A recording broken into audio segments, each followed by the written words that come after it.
യൂട്യൂബിൽ വളരെ ഫേമസ് ആയിട്ടുള്ള ഒരു കപ്പിൾ വ്ളോഗേഴ്സാണ് ലിറ്റിൽ കപ്പിൾ എന്ന് പറഞ്ഞിട്ടുള്ള ഈ ഒരു വ്ളോഗേഴ്സ്.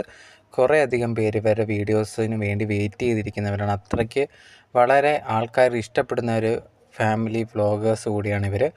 ഇവരെ എല്ലാവർക്കും ഒരുവിധം അറിയാവുന്നതായിരിക്കും. സോ ഇപ്പോൾ ലേറ്റസ്റ്റ് ആയിട്ട് ഇവരുടെ യൂട്യൂബ് ചാനലിൽ ഒരു വീഡിയോ ലേറ്റസ്റ്റ് ഈ ഒരു കപ്പിളിൽ ആ ഒരു ഹസ്ബൻഡ് ഇട്ടിട്ടുണ്ടായിരുന്നു. അദ്ദേഹം ആ ഒരു വീഡിയോ ഇടാൻ മെയിനായിട്ടുള്ള കാരണം എന്ന് പറഞ്ഞാൽ കുറേ അധികം വീഡിയോസിൽ വന്നിട്ട് ഒരാൾ കമൻ്റ് ഇടുന്നുണ്ടായിരുന്നു. ഒരു ഫേക്ക് ഐ ഡിയിൽ നിന്നാണ് കുറേ പ്രാവശ്യം ഇത് കണക്ക് ഫേസ്ബുക്കിലും യൂട്യൂബിലൊക്കെ വന്നിട്ട് ഇങ്ങനെ കമൻ്റ് ഇടുന്നുണ്ടായിരുന്നു. ഈ ഒരു നിങ്ങളെങ്ങനെയാണ് ഈ ഒരു മീശ വടിക്കുന്നത് എന്നൊക്കെ ഉള്ള രീതിയിൽ, സാധാരണ എല്ലാവരും ചെയ്യുന്ന കണക്ക് എന്നാണോ എന്നൊക്കെ ചോദിച്ചിട്ട് അങ്ങനെ ഒരു കളിയാക്കുന്ന രീതിയിൽ, അവരുടെ ഒരു ഇങ്ങനെയൊക്കെ ഉള്ള രീതി കളിയാക്കാൻ കുറച്ച് പേര് കാണുമല്ലോ, അങ്ങനെ ഒരു ഭയങ്കര കളിയാക്കൽ രീതിയിലായിരുന്നു കുറേയധികം കമൻസൊക്കെ ഇട്ടിട്ടുണ്ടായിരുന്നു. അതിന് മറുപടിയായിട്ടായിരുന്നു ഒരു ഹസ്ബൻഡ് വന്നിട്ടുണ്ടായിരുന്നു. അദ്ദേഹം പറഞ്ഞൊരു കാര്യം, നിങ്ങളെപ്പോലെയൊക്കെ തന്നെയാണ് ഞാനും ചെയ്യുന്നത്, ആകെ എനിക്ക് കുറച്ച് ഹൈറ്റിൻ്റെ കുറവ് ഉണ്ടെന്ന് മാത്രമേ ഉള്ളൂ എന്ന് പറഞ്ഞിട്ട് ഇങ്ങനെയൊക്കെ മാനസികമായിട്ടൊക്കെ ബുദ്ധിമുട്ടിപ്പിക്കുക എന്ന് പറയുന്നത് ഒട്ടും ശരിയായിട്ടുള്ളൊരു കാര്യമല്ല.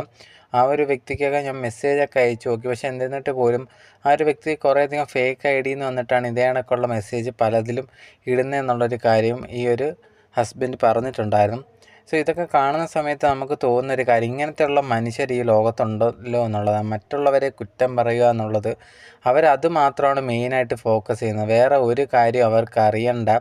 അവരുണ്ടെങ്കിൽ മറ്റുള്ളവരെ എങ്ങനെയെങ്കിലും വേദനിപ്പിച്ച് അതിൽ ആസ്വദിക്കുന്നവരാണ്. അപ്പോൾ എനിക്ക് ഈ ഒരു കപ്പിൾസിൻ്റെ അടുത്ത് പറയാനുള്ളത്, നിങ്ങളെ സ്നേഹിക്കുന്ന ഒരുപാട് ആൾക്കാരുണ്ട്. അപ്പോൾ അവർ നിങ്ങളെ എപ്പോഴും സപ്പോർട്ട് ചെയ്തുകൊണ്ടിരിക്കുകയാണ്. ഇതുപോലുള്ള ആൾക്കാർ നിങ്ങളെ വേദനിപ്പിക്കാൻ ശ്രമിക്കുകയാണ്. ഈ ഒരു കമൻസും കാര്യങ്ങളൊന്നും വലുതായിട്ട് നിങ്ങൾ എടുക്കാതിരിക്കുക. അങ്ങനെ എടുത്തു കഴിഞ്ഞാൽ നിങ്ങൾക്ക് അതിനെ സമയം കാണുള്ളൂ.